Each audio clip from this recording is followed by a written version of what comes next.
Welcome to our second tutorial in the summer stitch along. This is going to be focusing on our fern leaf. We've got a stem stitch and then straight stitches. And we're only using 2 threads with this one. It's kind of a fine, delicate piece. What we are going to do is we're going to learn the stem stitch first. You can make your stem. And then these are straight stitches, kind of what they say, pretty simple. And what wasn't on the stitch guide that I wanted to show you on this is it's actually 3 different stitches. You kind of fray it out on the edge, and then it kind of goes back into one hole towards the stem for each branch.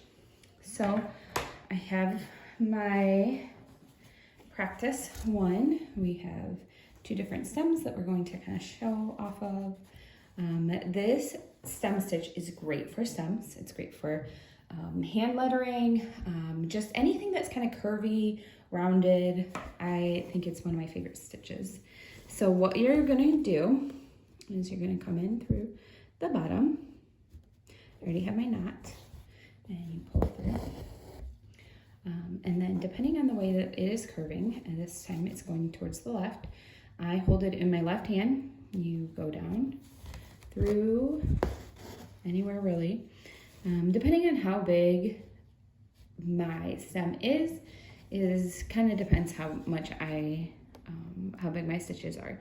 Then what you're going to do, so you're holding part of the loop in your left hand, you are going to come back on the same line halfway through and come all the way up.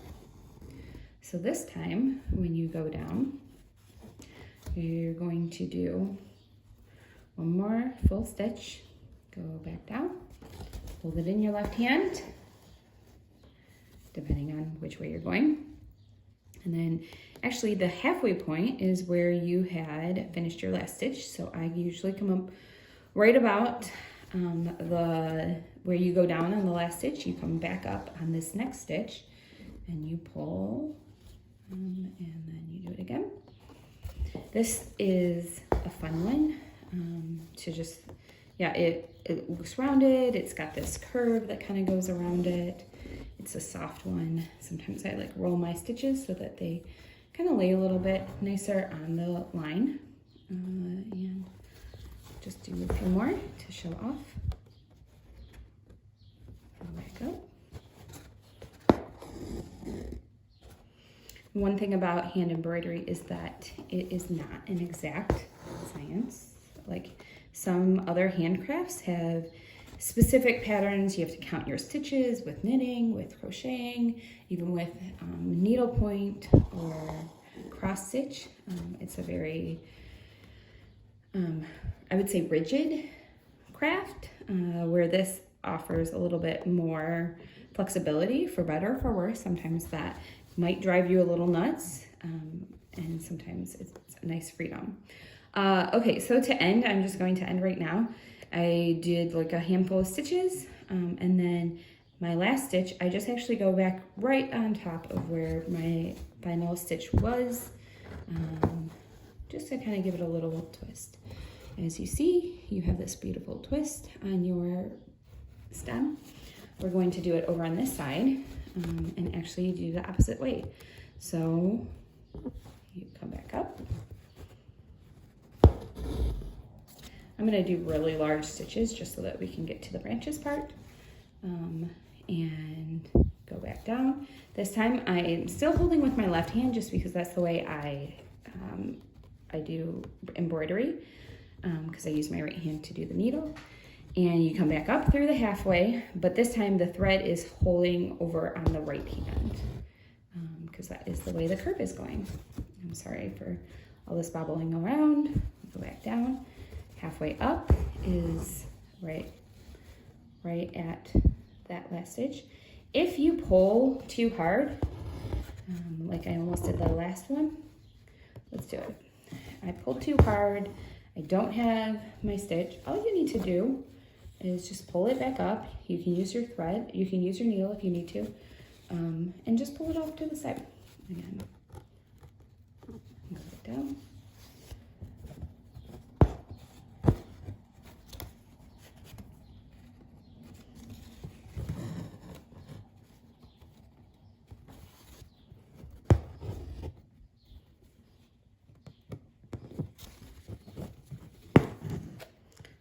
trying to get to the top to get these branches. It does not need to be perfect. You are learning this skill, so enjoy it. Okay, so I am just gonna finish it right there and work on these branches. So, like I was explaining, each branch actually is 3 different straight stitches, and a straight stitch is just a stitch. And so I usually come up through the edge of my branch, and then I tuck in wherever I feel like it should go. And then what I was saying is it's actually 3 different stitches. So I go, usually the first one is always to the center, and then I do 1 to the right, go back into that one spot that I kind of chose, and 1 to the left. This kind of just makes it look a little more frayed. I liked the way that it looked with 3 stitches instead of just the 1. You can either work, you know, from all the branches on the right or the left, and then all the ones on the right, or you can cross over. I'll just do this crossover. Again, just a straight stitch is you put it in the one spot. I am running out of thread. This will happen. All you need to do on the edge, again, I just knot it. And so my preferred way, leave a good amount, and I go through and I loop it under and I make a little knot. And sometimes if I feel like it's not holding well, I might even go again. And then you'll want to cut that string off, thread again, and continue to work. So here is my actual piece. I already have it knotted. And again, we are, let me just show you with this one, this bottom one. This is a rather large piece of string for this thing, going up about that far. Now remember, your first stitch is actually a little bit different than your other ones. You have to go back halfway through. And then you pull it. You will see all these markings as you are working through this. And then at the end, we will use a hair dryer to make the markings, make the pen markings disappear. So, oops. Pull that through.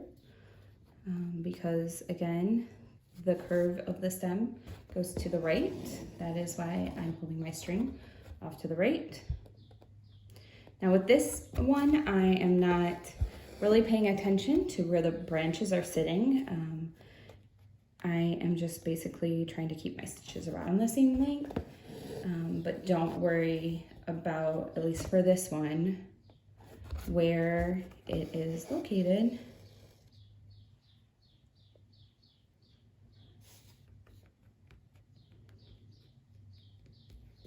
In terms of where the branches are. You just want to do that. And again, I'm going to finish this one with one last half stitch. Go back up through this one hole and back down at the top. I just like the way that it lays. I'm gonna roll them back over. You can see how it is. And then I will start my branches, go off to the side. I start and just tuck it in. And then again, one, it could be a whole weave, it could be a half weave. It's kind of up to your discretionary choice. But I usually do go back through that same hole towards the stem. And one to the right.